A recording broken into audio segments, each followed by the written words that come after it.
Makakaligtas kaya ang sangkatauhan kung muling bumagsak sa Earth ang asteroid na pumatay sa mga dinosaurs? Alright, kamusta mga kaibigan? Welcome sa Arvin Polo TV.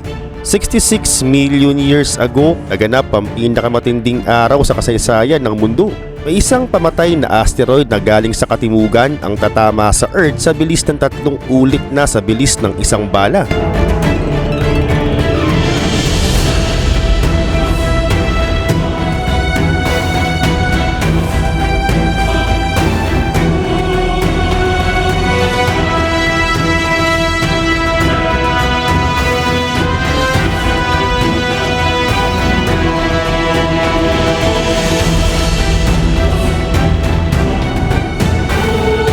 Ang impact na hatid nito ay katumbas na ng halos 10 bilyong atomic bombs. At sa loob lang ng 20 minutes ang buong mundo ay maglimistulang mas mainit pa sa sobrang init na oven.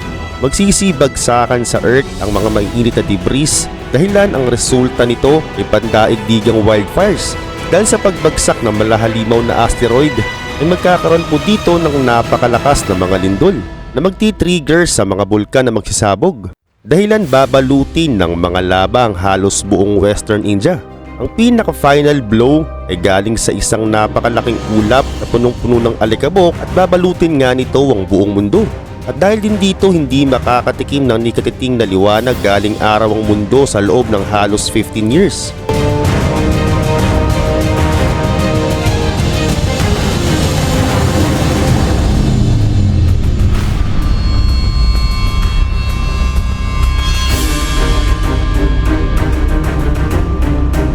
At dahil sa nakakakilabot na pangyayaring ito ang naging resulta.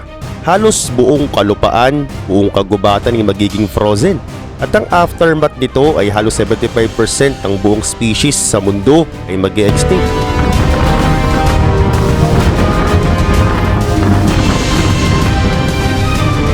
Pero meron pa ring mga species ang makakaligtas. Ang mga buwaya ay kayang mabuhay ng maraming buwan kahit walang pagkain. Mabubuhay din sila sa ilalim ng tubig at magagawa rin ng mga buhayan na kumain ng labi ng ibang mga hayop na napapadpad sa kanilang teritoryo.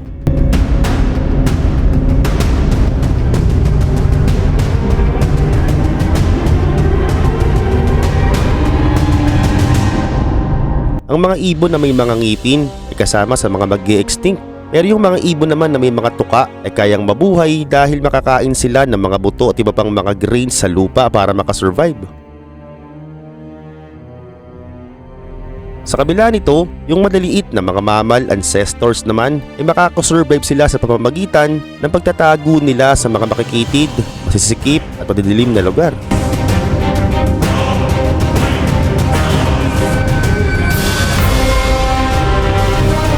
So ngayon ang malaking katanungan dito, ano ang mangyayari kapag naranasan natin ng kaparehong senaryo na sinapit ng mga dinosaur?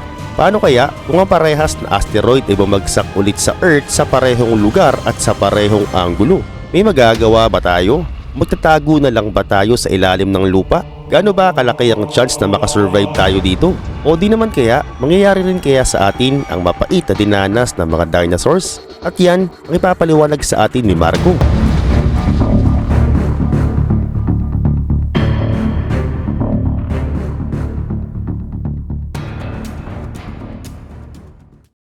Salamat Arvin, ngayon mabalik tayo. Kapag bumagsak ito ulit ang Central America at Southern United States ay sisingaw dahil sa malakas na pagsabog, hundred of millions na mga tao ang mamamatay dito sa loob lang ng ilang segundo. Ang sound pa lang ng impact ng pagbagsak ay sapat na para pumatay sa sinumang taong nakatayo sa layong 1,500 km away.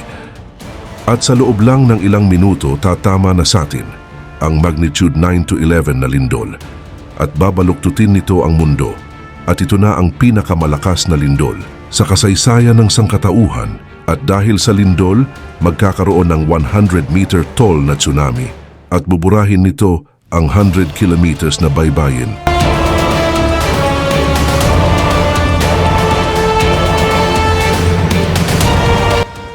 At ang resulta lunod ang halos 3 bilyong katao.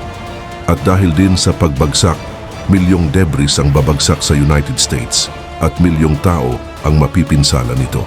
At kung nasa malayong lugar ka ng epicenter, ay wala ka pa ring takas dahil gugulatin ka ng malalakas na lindol.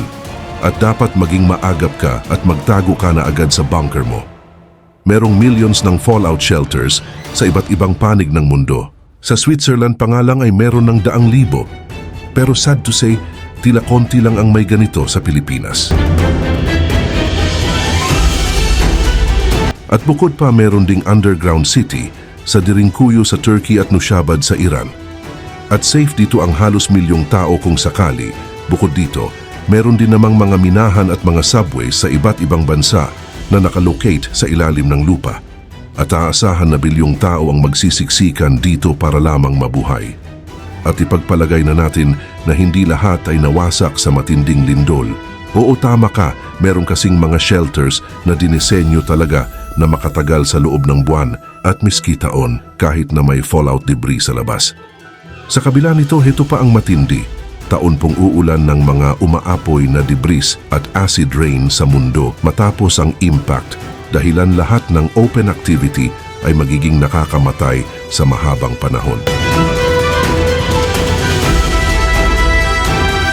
Sa kabila nito, syempre safe ang mga mayayaman at mga tiga-gobyerno. Sa panahon kasi ngayon, meron lang iilang maliliit na high-tech doomsday bunkers ang nasa Earth at ginawa ito ng mga gobyerno at mga mayayamang tao. Ang Raven Rock Mountain Complex sa Pennsylvania ay well-maintained ng US government. Isa itong 3-story buildings na may sariling water reservoir at pwedeng tumira dito ang 1,000 tao at ang eksaktong features at kakayahan nito ay still hindi nila pinapaalam sa mga tao. Sa kabila nito, ang ibang major nations ay pinaniniwala ang meron ding ganitong bunkers sa kanilang bansa at makakatulong ito sa kanila para manatili silang nabubuhay sa maikling panahon. Ganun pa man, ang mga sobrang yayamang tao naman ay meron na silang citizenship sa New Zealand kung saan geographically ideal ang lugar na ito sa safetyness ng mga tao. Napakadami pong luxury bunkers dito na makikita sa iba't ibang parte ng kanilang bansa. Pero ang pinakamalaking hamon dito para mabuhay ay ang long-term o mahabang panahon na pagdurusa. Ang halos lahat ng mga dust clouds ay magreresulta ng pagsira sa mga halaman sa mundo.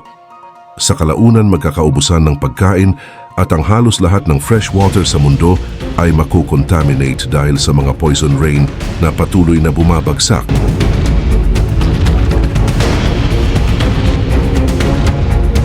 Ang taggutom ang magiging numero 1 killer sa mga panahong ito at papatay ito ng halos bilyong katao. Pero sa kabila ng matindi at nakakamatay na environment, ay may magagawa pa naman tayong paraan kahit na papano. May mga tao na magha-harvest na ng mga fungi para lamang mabuhay. Ang mga fungi kasi ay hindi umaasa sa sunlight para mabuhay. At mas lalaganap o mas dadami pa sila matapos ang napakatinding sunog na dulot ng impact. Over time, ang klima na mula sa malamig ay magiging mainit dahil ito sa sobrang carbon dioxide na nilabas ng pagsabog at dahil sa matatalino na ang mga tao ay meron at meron pa din talagang makakasurvive. Kakain na sila ng iba't ibang pagkain, mga basura at iba't iba pang bagay gaya ng mga laman ng tao para lamang malamnan ang kanilang mga tiyan. Ganyan ang sasapitin natin kapag bumagsak ang asteroid ng hindi natin alam. Pero paano kung alam ng mga tao na babagsak ito sa atin? Paano tayo maghahanda sa unimaginable?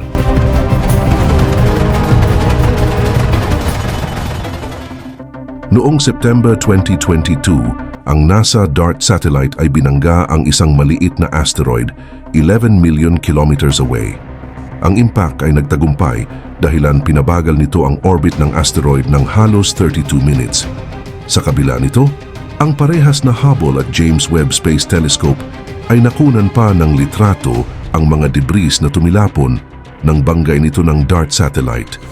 Ang mga larawan na ito ay nagpapakita na meron na tayong kakayahang iligtas ang ating planeta sa tiyak na kapahamakan. Pero don't get wrong dahil hindi po lahat ng mga asteroids ay magkakasing laki.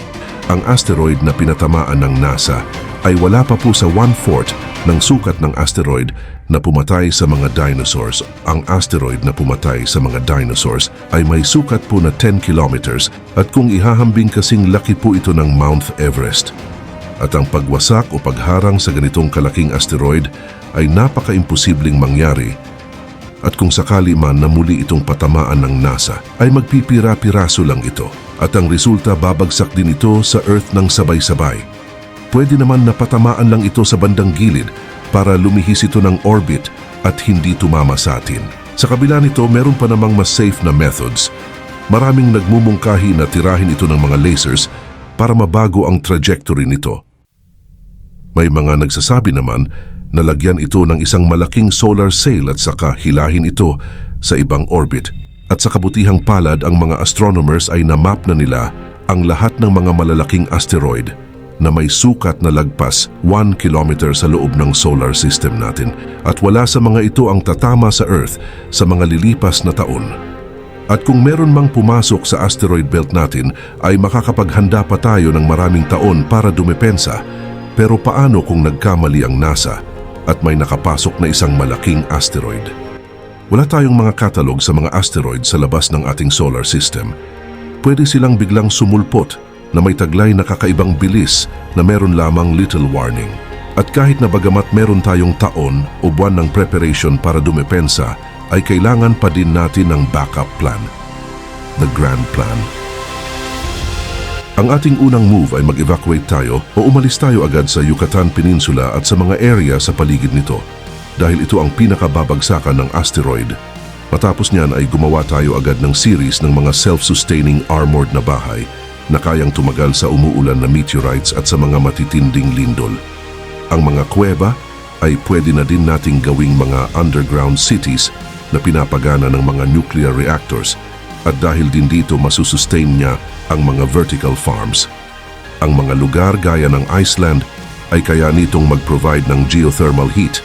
Isa itong renewable energy source na hindi nakadepende sa araw at may kakayahan itong magbigay ng power supply hanggang sa bumalik ang araw.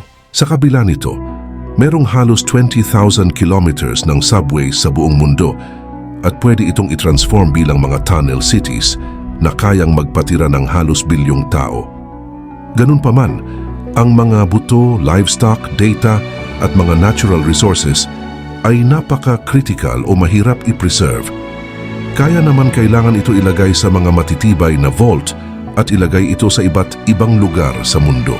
Sa kabila nito, ang pinakamahirap talaga i-preserve sa ganitong senaryo ay ang maiinom na tubig.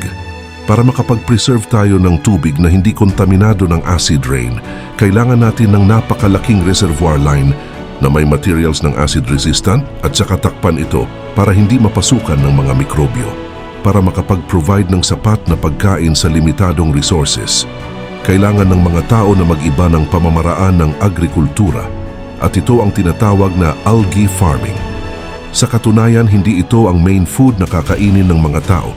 Sa halip, magsisilbi lamang itong emergency food kung sakaling magkaubusan ng pagkain. Napakatipid nito at kayang mabuhay sa low light conditions at pwede mo itong itanim patayo kaya hindi mo na kailangan dito ng malaking lupa.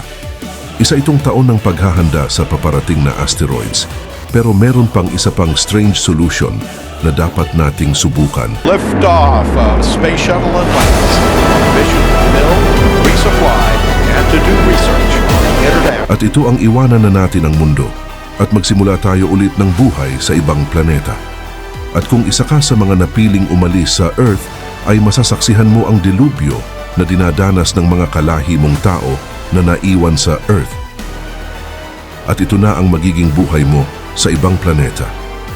Ikaw bilang tao na nabubuhay ngayon at napapanood mo ang video na ito, ano ang una mong gagawin kapag isang taon mula ngayon ay may hindi mapipigilang asteroid na babagsak sa Earth na katulad ng asteroid na pumatay sa mga dinosaurs?